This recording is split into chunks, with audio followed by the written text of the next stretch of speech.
তাকান, মৃত্যুকাল পর্যন্ত ভগবানের নাম করে, কিন্তু এ সংসারে কেউ কারো, জোরে বলুন, এ সংসারে কেউ কারো নয়। এখানে কি হচ্ছে, বিয়ে নাকি? যাক, 8টার পর থেকে শুরু হলো বাজনা, তার আগে চুপচাপ ছিল, 9টার পর শুরু হলো। ঠিক আছে, যা হচ্ছে হোক, কিছু করার নেই। আরো দুটো ভালো কথা বলার ছিল, তো বলে রাখি, আপনারা ওইদিকে কান দেবেন না। ডিজের যা অবস্থা হয়েছে, মানে মা দুর্গা যখন সপ্তমীর দিনে আমাদের বাড়ি আসে, তখন আমরা কি করি, জোরে বলুন, ঢাক ঢোল বাজিয়ে আনি, জোরে বলুন হ্যাঁ না? আর মা যখন দশমীর দিনে যায়, তখন কি করি, চোখের জল ফেলি।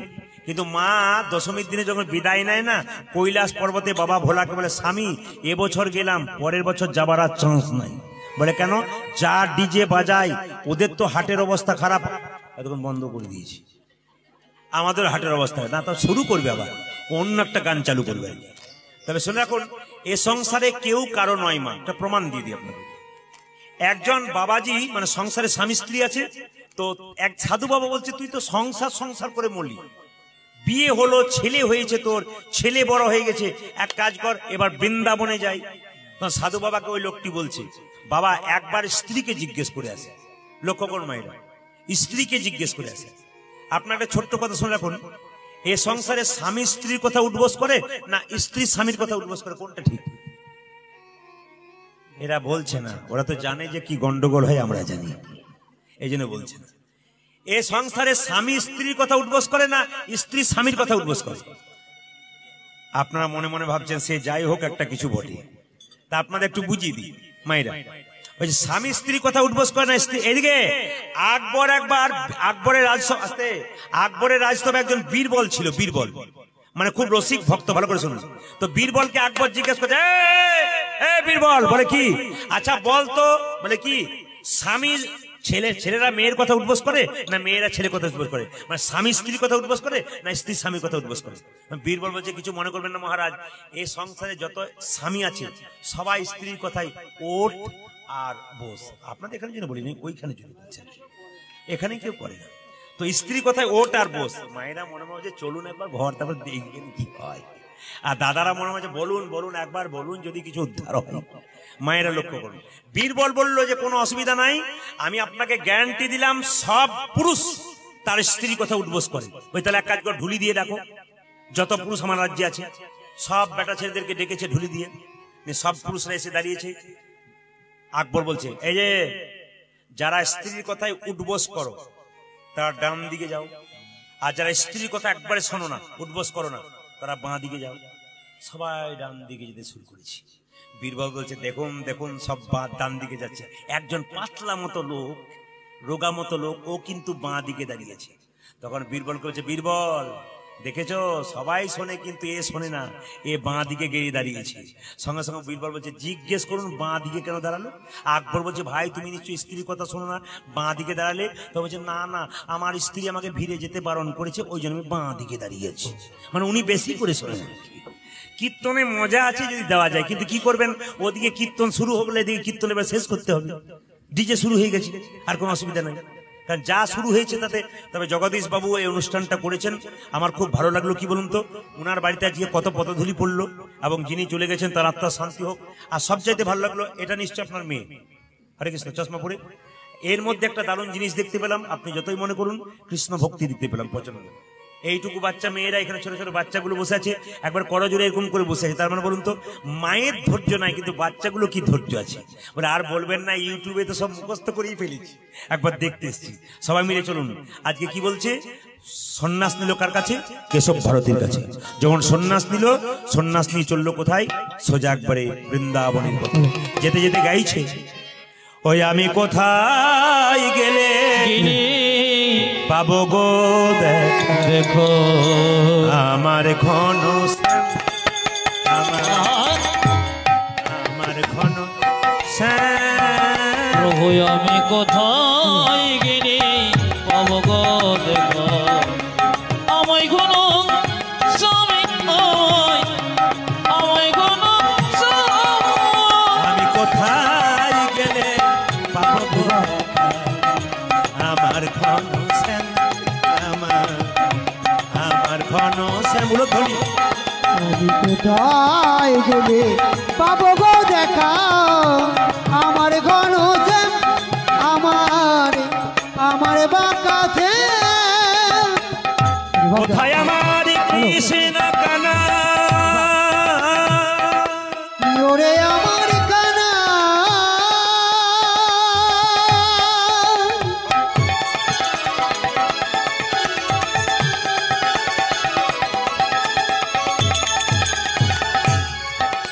ওরে আমার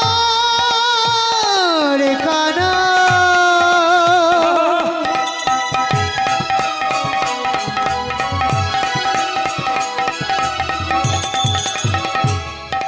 দেখা দে রে আবার কানা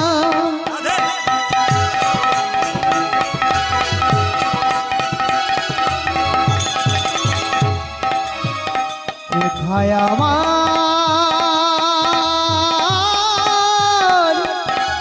কৃষ্ণ কানা কোথায় আমার কৃষ্ণ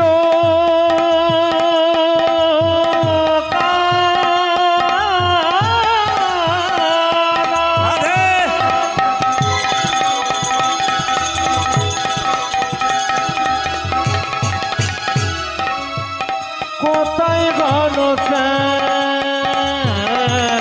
আমি কোথায় গেলে পাবো গো দেখা আমার ঘন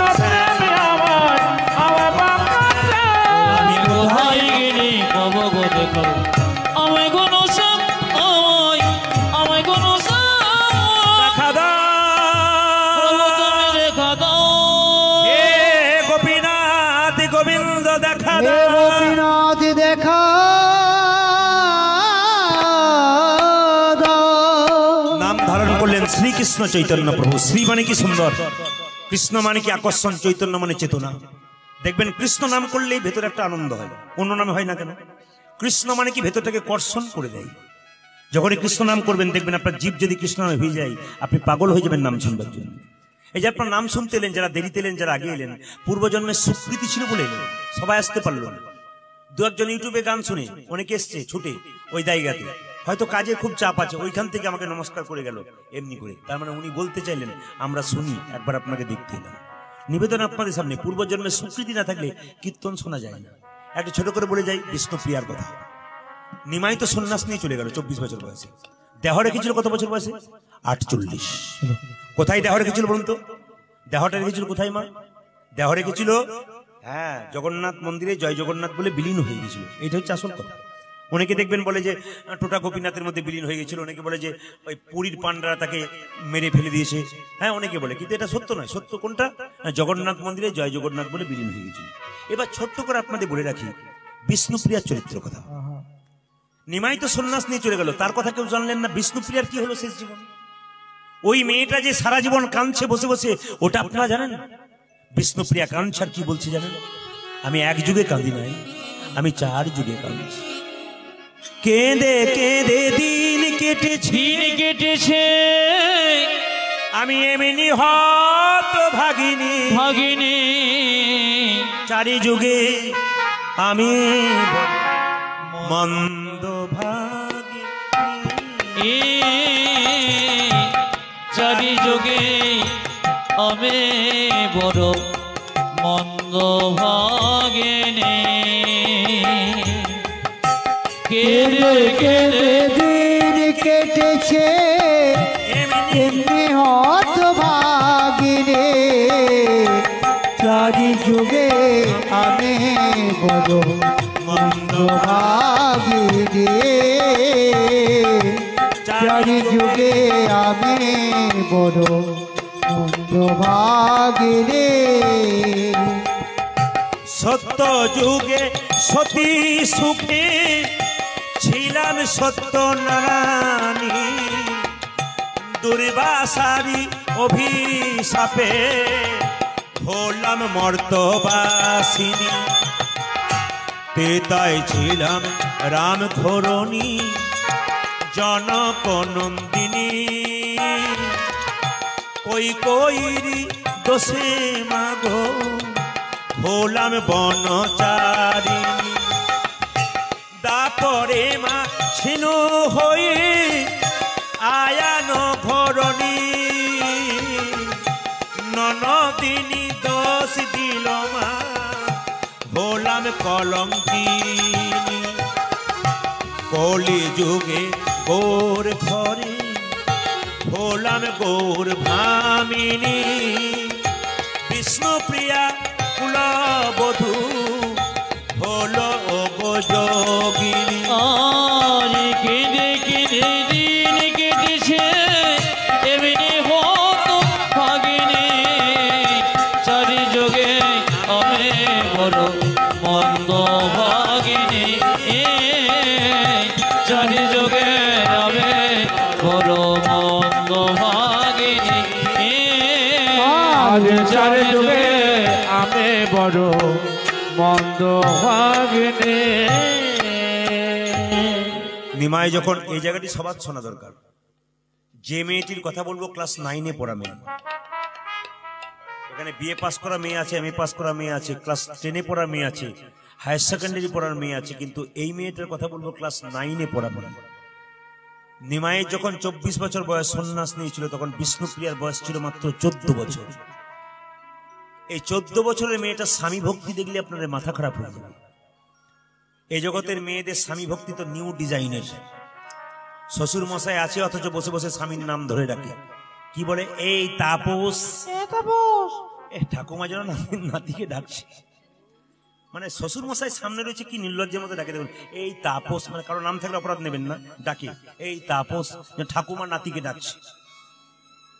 কিছু কিছু মনে করবেন না, এখনকার মায়েরা দেখবেন স্বামীর নাম ধরে ডাকে, এখনকার মেয়েরা, সবাই নয়, কিন্তু আগেকার মায়েরা দেখবেন স্বামীর নাম ধরে ডাকতো না, স্বামীর নামই করতো না।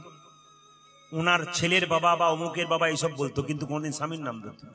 আমার মা বেঁচে আছেন 70 বছর বয়স, এখনো স্বামীর নাম করে না। আপনাদের এখানে অনেক মায়েরা এসছেন, স্বামীর নাম বললে জিভ কাটবে, তবু বলবে না, নিয়ম, কোনো মতেই বলবে না। আগেকার নিয়মটা ভালো ছিল। যত দিন যাচ্ছে বিশৃঙ্খলা বাড়ছে, সংসার হচ্ছে না ভালো।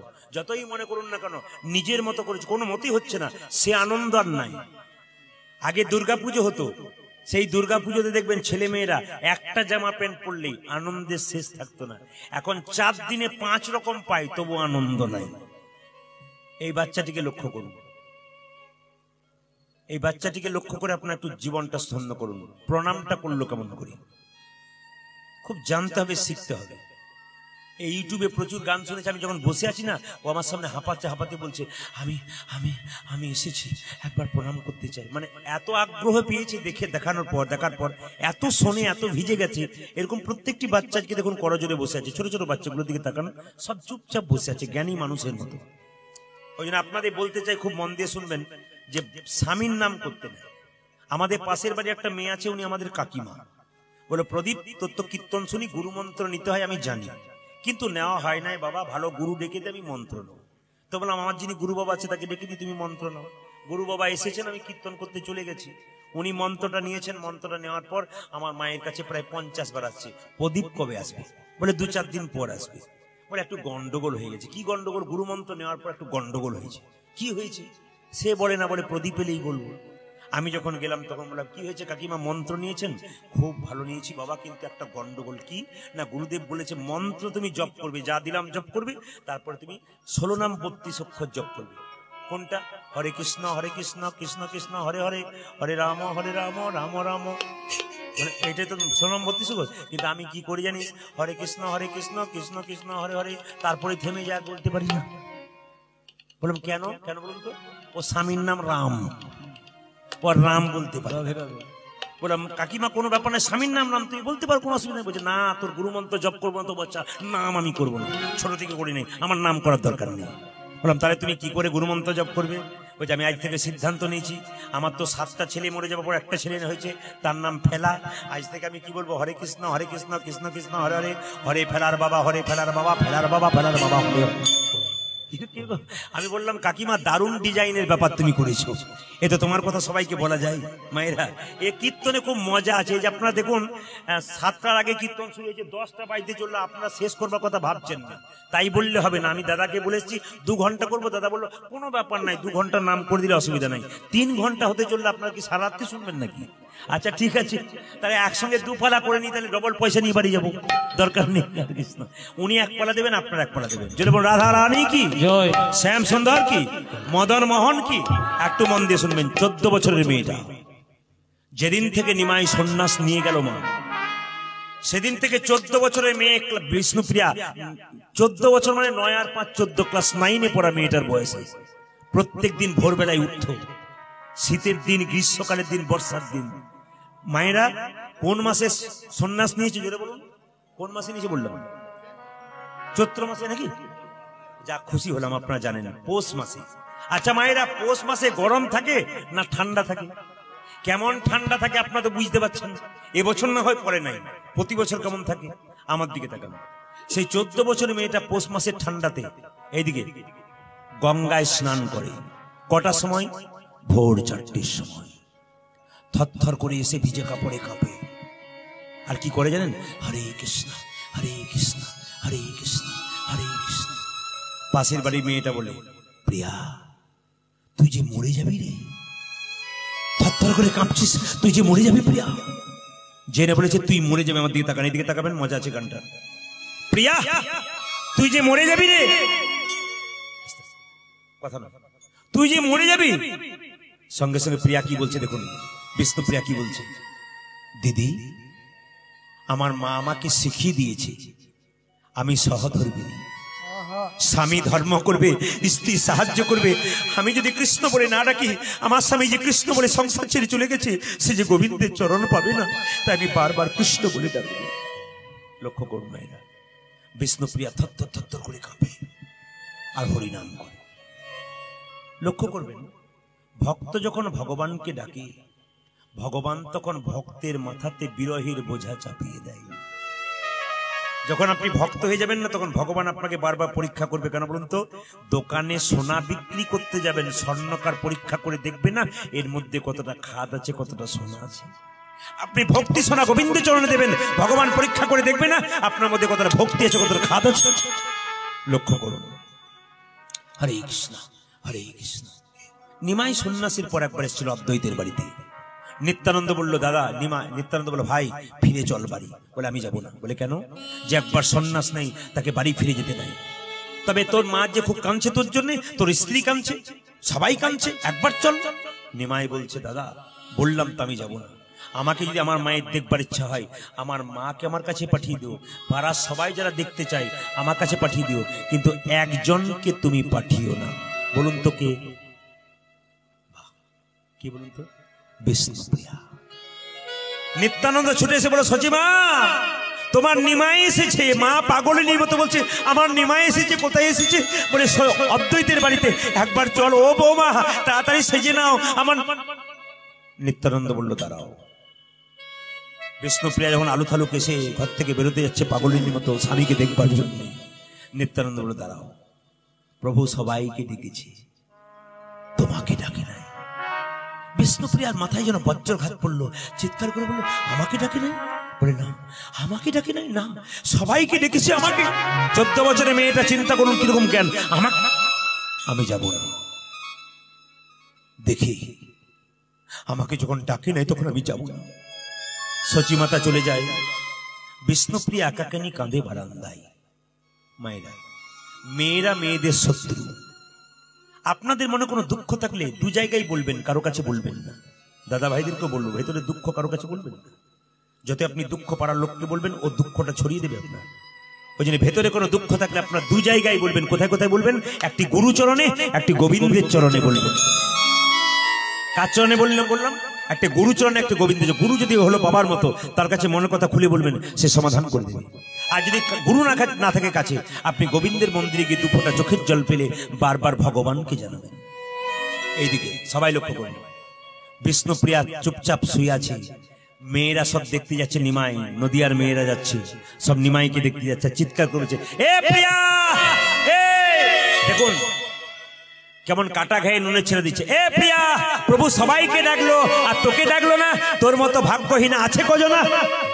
বিষ্ণুপ্রিয়া তখন চুপচাপ বলল, চুপ কর, আমাকে ভাগ্যহীনা বলবি না, আমার মতো ভাগ্যবতী আছে কজনা? বলে কেন? যাকে দেখবার জন্য হাজার হাজার মানুষ চলে যায়, সে তো হাজার হাজার মানুষের নয়, সে তো আমার মানুষ। আর আমার মানুষকে দেখবার জন্য যদি হাজার হাজার মানুষ চলে যায়, তবে আমার মতো ভাগ্যবতী কজন হয়? বাবা, তুই যাবি না? না, কেন? ভক্ত যদি ভগবানকে ডাকে, ভগবান ভক্তের কাছে যায়, ভক্ত ভগবানের কাছে যায় না। প্রমাণ কি? অহল্যা পাশানো হয়েছিল, রামকে ডেকেছিল, রাম অহল্যার কাছে গিয়েছিল, অহল্যা তো রামের কাছে যায় নাই। সবাই লক্ষ্য করুন, যারা চৈতন্য চরিতামৃত পড়েছেন তারা জানবেন না। জীব গোস্বামী পাদের চৈতন্য চরিত গ্রন্থ যদি কেউ পড়েন, আমি দেখেছি আমাদের এলাকায় একটা ডাক্তার আছেন, আমি নাম করছি না, আমাদের দুবরাজপুর এলাকায় একজন ডাক্তার আছেন, তাকে চিকিৎসা করাতে গেলে উনি দেখবেন মহাভারতের কথা বলেন। এত ব্যস্ত মানুষ, কিন্তু উনি কি করেন জানেন? রাত্রিবেলায় চিকিৎসা করার পর বাড়ি যায়, শোবার আগে 2 ঘন্টা ধরে ভাগবত রামায়ণ পড়ে। চিকিৎসা করাতে গেলে যাদের মন খুব খারাপ, শরীরে খুব কষ্ট, অর্জুন আর শ্রীকৃষ্ণের ছবিটা দেখায়, ওইটার দিকে তাকাও, ওইটার দিকে তাকাও, দেখো দেখো দেখো, যুদ্ধক্ষেত্রে আছে কাকে নিয়ে? কৃষ্ণকে নিয়ে। তার মানে উনি এত বড় ডাক্তার, কিন্তু ভগবানকে ভুলে নেয়। তাহলে জ্ঞানীজন যারা হয় তারা ভগবানকে স্মরণ করে, অজ্ঞানীজন হয় তারা ভগবানকে স্মরণ করে না। ওরা এত ব্যস্ততার মধ্যে ভগবানের কথা চিন্তা ভাবনা করে। লক্ষ্য করুন আপনারা, বিষ্ণুপ্রিয়াকে বলছে, প্রিয়া তুই যাবি না? বলছে না, আমি যাব না। একদিন রাত্রি 12টার সময় বিষ্ণুপ্রিয়ার কাছে নিমাই এসেছিল। আপনারা জানেন যে সন্ন্যাসের পরে একবার আসে নাই, কিন্তু চৈতন্য চরিত গ্রন্থ বললো একদিন রাত্রি 12টার সময় বিষ্ণুপ্রিয়ার কাছে নিমাই এলো। জায়গাটা লক্ষ্য করুন। বিষ্ণুপ্রিয়া কত বছর বয়স বলেছিলাম? 14। ঘুমাচ্ছে, রাত্রি 12টা বাজছে, সঙ্গে সঙ্গে দরজায় ধাক্কা। প্রিয়া, প্রিয়া কে? প্রিয়া কে? কে তুমি? আমি এসেছি। বিষ্ণুপ্রিয়া থমকে গেল। তুমি কে? আমি। এই জগতে সবাই তো আমি, তুমি কে? নিমাই বলে উঠল, আমি তোমার প্রাণনাথ এসেছি। আচ্ছা বলুন তো মা, রাত্রি 12টার সময় যদি তার স্বামী বহুদিন পর স্ত্রীর কাছে আসে, সেই স্ত্রীর মনটা কেমন হয়? ওই 14 বছরের মেয়েটার কত জ্ঞান দেখুন। ঘুম থেকে উঠল, উঠে হাঁপাচ্ছে, প্রভু তুমি এসেছো, এসেছো প্রভু এতদিন পরে। 14 বছরের মেয়েটা আমার দিকে তাকান, তাহলে বুঝতে পারবেন অভিনয়। কীর্তন করতে গেলে তাকে অভিনয় শিখতে হয়।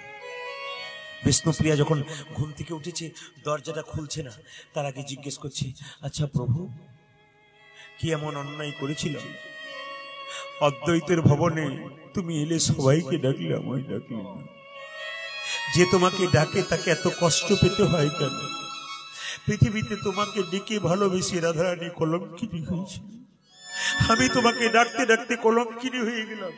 লোকে আমায় কত খারাপ কথা বলে, তুমি কি কারণ জগতে? এত ডাকি তবু কি তুমি আমার কথা ভাবো? একদিকে চোখের জল ফেলছে, ভগবান মনে মনে ভাবছে, কাঁদো কাঁদো। এ জগতে যে যত কাঁদে সে তত আমার চরণ পায়। আমার মন্দিরে যে যত হা কৃষ্ণ প্রাণ গোবিন্দ বলে কাঁদতে পারবে বাবা, তত গোবিন্দ চরণ সে আগে পেয়ে যাবে। একবার কাঁদো, একবার কাঁদো। বিষ্ণুপ্রিয়া কাঁদছে, কেঁদে কেঁদে বলছে, কাঁদতে কাঁদতে যদি সারাটা জীবন চলে যায়, তবে তোমায় পাবো কখন? নিমাই বলল, প্রিয়া। বিষ্ণুপ্রিয়া ঘর থেকে বেরোলো। জায়গাটা লক্ষ্য করুন, এদিকে নিমাই দাঁড়িয়ে আছে, আর বিষ্ণুপ্রিয়া মাথায় কাপড়টাকে নিয়ে। নিমাই বলছে, প্রিয়া আমার দিকে তাকাবে না? না। আমার দিকে একবার তাকাবে না? না। কেন? আমি অদ্বৈতের বাড়িতে এসেছিলাম, তোমায় ডাকিনি বলে অভিমান হয়েছে? না। সন্ন্যাস নেবার সময় তোমায় বলে যায়নি বলে অভিমান হয়েছে? না। তবে তুমি তাকাবে না কেন? সঙ্গে সঙ্গে নিমাই কি বলে উঠলো দেখুন, বিষ্ণুপ্রিয়া কি বললেন, স্বামী, বহুদিন পরে কোন স্ত্রীর স্বামী যদি তার বাড়ি আসে, কান্না ইচ্ছা হয় তার বদনের দিকে তাকাতে, কিন্তু আমি তাকাতে পারছি না। কেন জানো? সাধুগুরু বৈষ্ণবের মুখে শুনেছি যে একবার সন্ন্যাস নেয় তার নারী মুখ দেখতে নাই। তাই আমার মতো হতভাগিনীর মুখ দেখিয়ে আমি তোমার সন্ন্যাস ধর্ম নষ্ট করতে চাই না। কত দামি কথা দেখুন। বলছে, আমি সাধু মুখে শুনেছি যে একবার সন্ন্যাস নেয় তার নারী মুখ দেখতে নাই। আমার মতো হতভাগিনীর মুখ দেখি আমি তোমার সন্ন্যাস ধর্ম নষ্ট করতে চাই। নিমাই বলছে, প্রিয়া তুমি কিছু চাইবে না? না, কত দামি কথা দেখুন। নিমাই বলছে তুমি কিছু চাইবে না, ও মাথায় কাপড় নিয়ে বলছে না কিছুই চাইবে না। না, বহুদিন পরে স্বামী এলে তার স্ত্রীর কিছু যাওয়া থাকতে পারে না? থাকে, কিন্তু আমি চাইব না। কেন? বিশ্বপতিকে যে রমণী পতিরূপে পেয়েছি তার আবার চাইবার কি আছে? স্বয়ং ভগবানকে যে মেয়ে পতিরূপে পেয়েছি তার আবার চাইবার কি আছে? তবে কিছুই চাইবে না। দেবী প্রভু তোমার খরম যুগল আমাকে দাও। মানে মহাপ্রভু যে জগন্নাথ মন্দিরে চলে গেছেন না, তার আগে বিষ্ণুপ্রিয়ার কথা, তোমার খরম যুগল দাও। কি করবে? আমি খরম যুগল বুকে নিয়ে সারাটা জীবন কৃষ্ণ কৃষ্ণ বলে কাঁদতে কাঁদতে এইখানেই দেহ বিলীন করে দেব। আর কিছু চাইবে না। তবে দেবে প্রভু যাবার আমাকে এই জিনিসটাই দাও। যাবার আগে কি? যাবার বেলা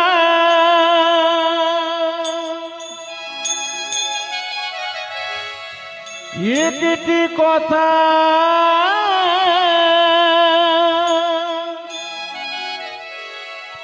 শুধু বলে যা,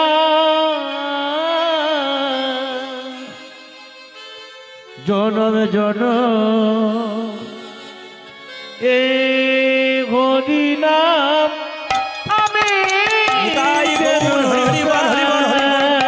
যোগ প্রভু গো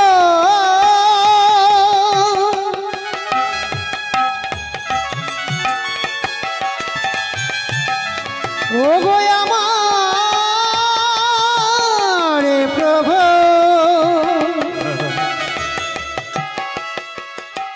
যোগ প্রভু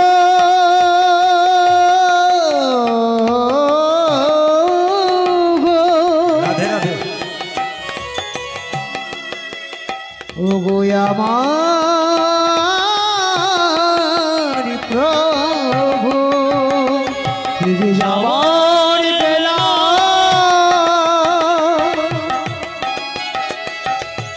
একটি কথা শুধুই বলে যায়, জনম জনম এই হরি নাম আমি যেন গাই।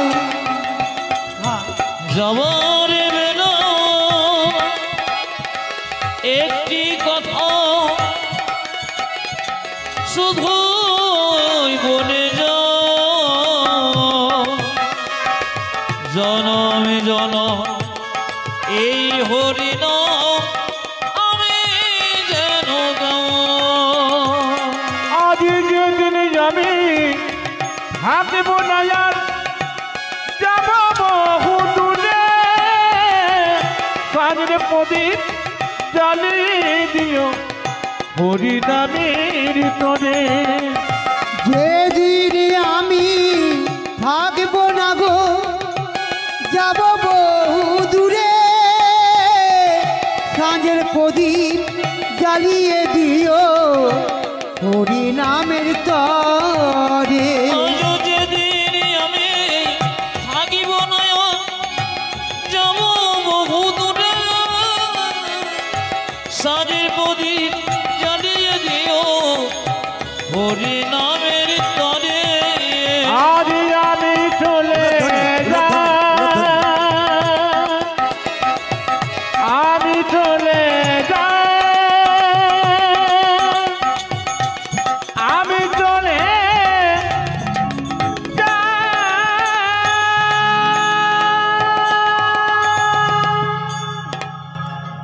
বিষ্ণুপ্রিয়া অন্তর্ধান হয়ে গেলেন। এইখানটা দিয়ে রাখলাম, রাত্রি 10টা বাজল। আমি জানি আপনাদের বাসনা আরো বেশি ছিল, কামনা আরো বেশি ছিল, কিন্তু কি করবেন, প্রত্যেক দিন গান। আবার আজকে ভোরে আমাদের প্রায় মালদা থেকে 80 কিলোমিটার দূরে যেতে হবে। সবাই ভালো থাকুন। ছোট্ট একটা ভজনের মাধ্যমে আমরা সবাই মিলে ভজনটা গাইতে গাইতে সবাই মিলে আমরা যাবো। মাইনে রটনা হাততালি দিয়ে সবাই মিলে প্রেম সে হাততালি দিয়ে সবাই হাততালি দিয়ে মায়ের একটু হাততালি দেবেন সবাই আনন্দ করে।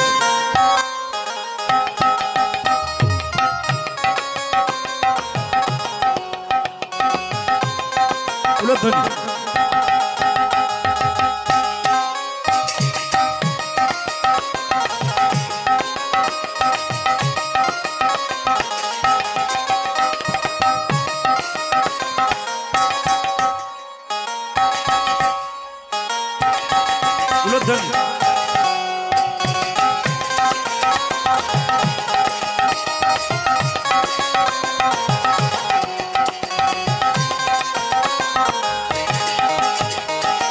तनवीर मैंने रटना रटना हो रटना हो मैंने रटना लगाए राधा नाम की मैंने रटना लगाए राधा नाम हो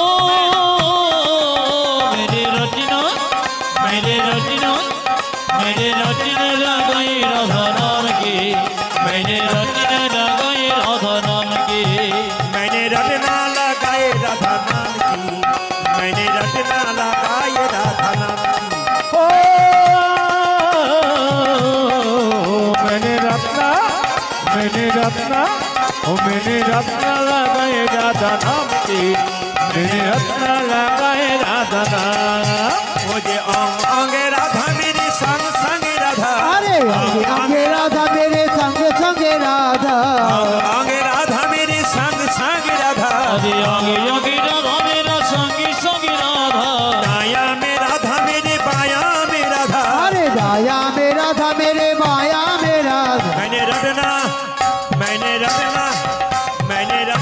लगाए राधा नाम की मैंने रटना लगाए राधा नाम की ओ मेरे रचना लगाए राधा नाम की मेरे रचना लगाए राधा नाम की मुझे अलको में राधा मेरे पलकों में राधा अरे अलको में राधा मेरे पलकों में राधा पलकों में राधा मेरे पलकों में राधा अलको में राधा मेरे पलकों में राधा माया में राधा मेरा माया में राधा अरे दाया में राधा मेरे माया में राधा मैंने मेहंदी लगाए राधा नाम की मैंने रटना लगाए राधा नाम की ओ मेरे रचना लगाए राधा नाम की मेरे रचना लगाए राधा नाम की मेरे रचना लगाए राधा नाम की मेरे रत्ना लगाए राधा नाम की मेरे रचना लगाए राधा नाम की मेरे रचना लगाए राधा